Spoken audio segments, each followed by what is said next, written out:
అనంతపురంలో నాకు శివన్న అని చెప్పి ఒక రైతు కలిశాడు. తన పొలంలో రెయిన్ గన్ల గురించి శివన్న కథలుగా నాకు చెప్పాడు. ఆ కథ విన్నప్పుడు నిజంగా చంద్రబాబు నాయుడు గారు రెయిన్ గన్ అని చెప్పి ఆయన చూపిస్తా ఉన్న సినిమా నిజంగా ఎలా ఉంది అని చెప్పి కంటికి కట్టినట్టుగా శివన్న చెప్పాడు.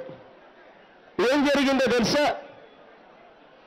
అన్నపూర్ణ లాంటి ఈ రాష్ట్రం వ్యవసాయం ఎలా కుదేలైపోయిందో, రైతులు ఎలా కూలీలుగా మారిపోయారో, లక్షల మంది ఎలా వలసలు పోతున్నారో నా కళ్ళారా చూశాను. కళ్ళకు కనిపించేట్టుగా ఆయన కథ కూడా చెప్పాడు. ఆ రైతన్న పేరు శివన్న. అనంతపురం జిల్లా పుట్టపర్తి నియోజకవర్గం నల్లమాడ వద్ద పాదయాత్ర చేస్తుండగా శివన్న అనే రైతు నా దగ్గరకు వచ్చాడు. అన్నా 90,000 అప్పు చేశా, నేను 5 ఎకరాల పొలంలో వేరుశనగ పంట వేశానన్నా అని చెప్పాడు.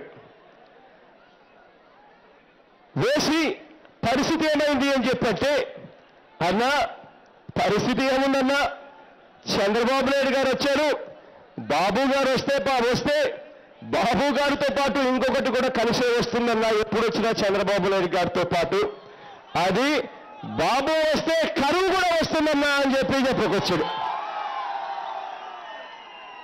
అన్నా ఏదో ప్రకారం కరువు వచ్చిందన్నా, రైతులు విలవిలలాడుతూ ఉన్నారన్నా. చంద్రబాబు నాయుడు గారు అనంతపురం జిల్లా పర్యటన పెట్టుకున్నాడన్నా. చంద్రబాబు నాయుడు గారు అనంతపురం జిల్లా పర్యటన పెట్టుకున్నప్పుడు కరువుతో చచ్చిపోతా ఉన్నామయ్యా, పంటలు ఎండిపోతున్నామయ్యా అని చెప్పి చంద్రబాబు నాయుడు గారిని సాయం చేయండి అయ్యా మహాప్రభు అని చెప్పి చంద్రబాబు నాయుడు గారిని గట్టిగా అడిగామన్నా అన్నారు. గట్టిగా చంద్రబాబు నాయుడు గారిని అడిగితే చంద్రబాబు నాయుడు గారు ఏమన్నారో తెలుసా? అయ్యో కరువు వచ్చిందా, నాకు ఇంతవరకు తెలియదే, మా అధికారులు నాకు ఎప్పుడు చెప్పలేదే అని చెప్పి ఆ అధికారులను తిట్టాడట రైతన్నల ముందర. ఇదే పెద్ద మనిషి చంద్రబాబు నాయుడు గారు. డ్రామా అంతటితో ఆగిపోలేదు. ఆ డ్రామా కాస్త ముందడుగు కూడా వేసింది.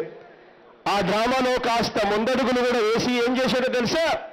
ఆ తర్వాత ఆయన రెయిన్ గన్ డ్రామా అని చెప్పి మొదలుపెట్టాడు. ఏం చేశాడో తెలుసా?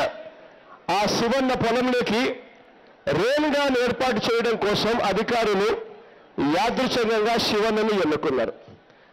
శివన్న నా దగ్గరకు వచ్చి, అన్న అధికారులు నా దగ్గరకు వచ్చారు, రెయిన్ గన్ ద్వారా నీ పంటలను కాపాడుతామన్నారు, వచ్చారన్నా బాగానే ఉంది అని చెప్పన్నా. పొలంలో రెయిన్ గన్ సిద్ధం చేశారన్నా, ఒక పంట కుంట తవ్వారన్నా, టార్పాలిన్ వేశారన్నా, ఒక ట్యాంకర్తో నీళ్లు నింపారన్నా. ఆ తర్వాత ఏమైందన్నా అన్న ఆ తర్వాత ఏమైందన్నా ముఖ్యమంత్రి చంద్రబాబు నాయుడు గారు వచ్చారన్నా. వచ్చి చంద్రబాబు నాయుడు గారు ఆ రెయిన్ గన్ను ప్రారంభించాడన్నా. అలా అలా అలా 4 నీళ్లు చల్లాడన్నా. 4 నీళ్లు చల్లాడు, ఫోటోలకు మాత్రం పోజులు కొట్టాడన్నా. ఆ తర్వాత టీవీలు పేపర్లలో విపరీతంగా ఫోటోలు కూడా తర్వాత వచ్చాయన్నా. ఆ తర్వాత చంద్రబాబు నాయుడు గారు వెళ్ళిపోయారన్నా. చంద్రబాబు నాయుడు గారు వెళ్ళిపోయారు కదా అని చెప్పి నేను కూడా ఇంటికి వెళ్ళి కాస్త కూస్తో భోజనం చేస్తామని చెప్పి మధ్యాహ్నం ఇంటికి వెళ్ళాడన్నా. ఆ తర్వాత సాయంత్రం ఇంటికి వచ్చేసరికి ఏం జరిగిందో తెలుసా అన్నా అన్నాడు. ఏం జరిగిందన్నా అన్నాడు. సాయంత్రం ఇంటికి వచ్చేసరికి అన్నా టార్పాలిన్ మడత పెట్టేశారన్న అధికారులు. రెయిన్ గన్ సంకన పెట్టుకొని వెళ్ళిపోయారన్న అధికారులు. శివన్న సాయంత్రం వచ్చేసరికి పంట కుంట వచ్చేసరికి ఏమీ లేదన్నా, పంట కుంటలో నీళ్లు కూడా లేవన్నా అని చెప్పి చెప్పుకొచ్చాడు శివన్న. ఇదే శివన్న పరిస్థితి. పొలంలో చంద్రబాబు నాయుడు గారు దిగిన ఫోటోలు టీవీల్లోనూ పత్రికల్లోనూ వచ్చిన ఆ ఫోటోలు శివన్న నా దగ్గరకు వచ్చి చూపించాడు. అన్నా ఇదన్నా నా పరిస్థితి, మొత్తానికేమో నా 5 ఎకరాల్లో ఎంత పంట పండిందో తెలుసా అన్నా అన్నాడు. ఎంత అన్నా అన్న అడిగా. అన్నా 5 ఎకరాల వేరుశనగ పంట వేస్తే నా పొలంలో పండింది కేవలం 1/2 బస్తా వేరుశనగ మాత్రమే పండిందన్నా అని చెప్పి చెప్పుకొచ్చాడు.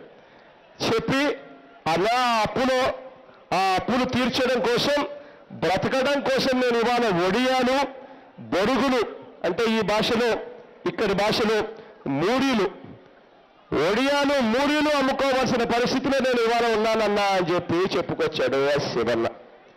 నిజంగా ఇదే శివన్నకు మీటింగ్ జరుగుతూ ఉన్నప్పుడు నా దగ్గరకు వచ్చినప్పుడు అన్నా శివన్న మీటింగ్లో మాట్లాడతావా అని అడిగా. మాట్లాడతానన్నా తప్పకుండా అన్నాడు. ఇదిగో శివన్న మైక్ ఇస్తా మాట్లాడండి అన్నా. శివన్నకు నేను మైక్ ఇచ్చిన తర్వాత ఇదే శివన్న ఏమన్నాడో తెలుసా?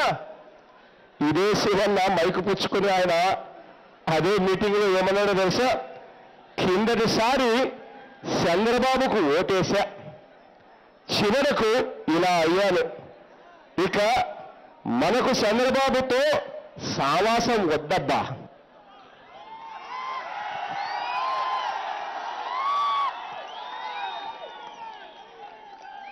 ఇది శివన్న అన్న మాటలు.